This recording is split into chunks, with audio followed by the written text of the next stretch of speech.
हरे कृष्णा। राधे राधे। आप सभी का स्वागत है मेरे YouTube चैनल श्री राधा माधव रसामृत में। आज की वीडियो कार्तिक मास महात्म्य के अध्याय 24 की है।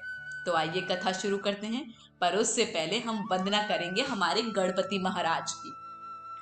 देवों के सरताज हो ज्ञानवान गुणवान, गणपति बप्पा मोरया लीला बड़ी महान। बोलो गणेश महाराज की जय। अब हम गुरु वंदना करते हैं।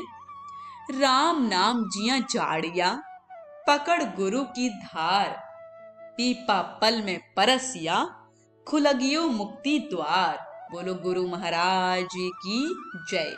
आइए कथा शुरू करते हैं। पृथु बोले, कृष्णा वेणी के तट से शिव और विष्णु के गणों ने वैश्य के शरीर से कलहा निकाली। आपने उनको बचाया। ये उन नदियों के प्रभाव से हुआ अथवा उस क्षेत्र की महिमा के कारण? हे धर्मज्ञ, इसमें हमको बड़ा संदेह है, हमसे कहो। नारद जी बोले, कृष्णा साक्षात कृष्ण का शरीर है और वेणी शिव जी का स्वरूप है। इनके प्रभाव को चतुर्भुज ब्रह्मा भी नहीं कह सकता, तो भी उनकी उत्पत्ति को मैं कहूंगा, उसको सुने। पहले चाक्षुषा मनवंतर में ब्रह्मा जी ने रमणीक सहयादि के शिखर पर यज्ञ करना चाहा था। यज्ञ की सामग्री इकट्ठी करके देवगणों के साथ वह विष्णु और महादेव को संग लेकर जब शिखर पर जा पहुंचे, ब्रह्म दैवत मुहूर्त में भृगु आदि ने उसकी दीक्षा विधान के लिए प्रीतिपूर्वक समाज की और उनकी स्वरा नाम की पत्नी को बुलाया, लेकिन उसने वहां आने में विलंब लगाया। तब भृगु विष्णु से बोले, हे विष्णु, आपके बुलाने पर भी वहां नहीं आई, मुहूर्त बीता जाता है, अब दीक्षा विधि कैसे होगी? श्री कृष्ण बोले, जो स्वरा शीघ्र नहीं आती तो यहाँ गायत्री को बिठाकर दीक्षा विधान करिए। क्या इस पवित्र कार्य के लिए वह पत्नी होते हुए भी योग्य नहीं?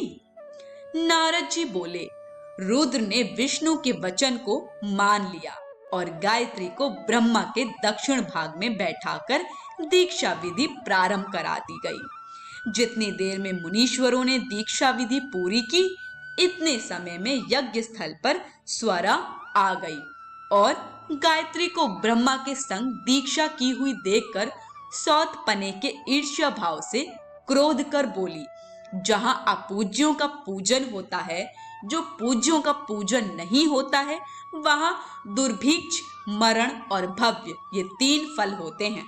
और दक्षिण भाग में जो वहां मेरे आसन पर बैठी है, वह अदृश्य और गुप्त रूप वाणी नदी होएगी। और हे कृष्ण, मेरे आसन पर मुझसे छोटी को तुमने बैठा दिया, जो तुम भी जड़ कर बनकर नदी होगे। उसके ऐसे शापों को सुनकर क्रोध के मारे कांपते हुए होठों से देवताओं के रोकने पर भी गायत्री बोली, ब्रह्मा जी, तेरी भांति मेरे भी पति हैं, तैने मुझे वृथा शाप दिया, इससे तू भी नदी हो। नारद जी बोले, फिर बीच विष्णु सब देवता हाहाकार कर दंडवत करके स्वरा से प्रार्थना करने लगे, हे देवी, अब जो हम ब्रह्मादिक सब देवों को तुमने शाप दिया, जिससे हम सब जड़भूत नदी बन जाएंगे, ये तीनों लोक नष्ट हो जाएंगे। ये शाप तुमने बिना विचारे दे दिया, अतः इन्हें लौटाना चाहिए। स्वरा बोली, हे देवताओं, तुमने यज्ञ के प्रारंभ में गणेश जी का पूजन नहीं किया था, इससे मेरे क्रोध से ये विघ्न निस्संदेह पैदा हुआ। मेरा यह वचन निश्चय है, झूठा नहीं है। इससे अपने अंशों से जड़ भूत होकर तुम सब नदी हो और हम दोनों सौत भी अपने अंशों से नदियां बन पश्चिम की तरह बहेंगी। नारद जी बोले, स्वरा के ऐसे वचनों को सुनकर ब्रह्मा, विष्णु और शिव ये सब जड़ भूत होकर अपने अपने अंश से नदी हो गए। वही विष्णु कृष्णा नदी, शिव वेणी और ब्रह्मा कुक दैनी नदी हुए। अन्य देवता भी अपने अपने अंशों को जड़ करके सहचल की शिखरों से नदी होकर अलग अलग बहने लगे। पूर्व वाहिनी नदियां देवताओं से तथा पश्चिम वाहिनी हजारों नदियां देवताओं से तथा पश्चिम वाहिनी हजारों नदियां उनकी स्त्रियों के अंशों से उत्पन्न हुई। गायत्री और स्वरा पश्चिमी वाहिनी नदियां सावित्री नाम से प्रसिद्ध हुई।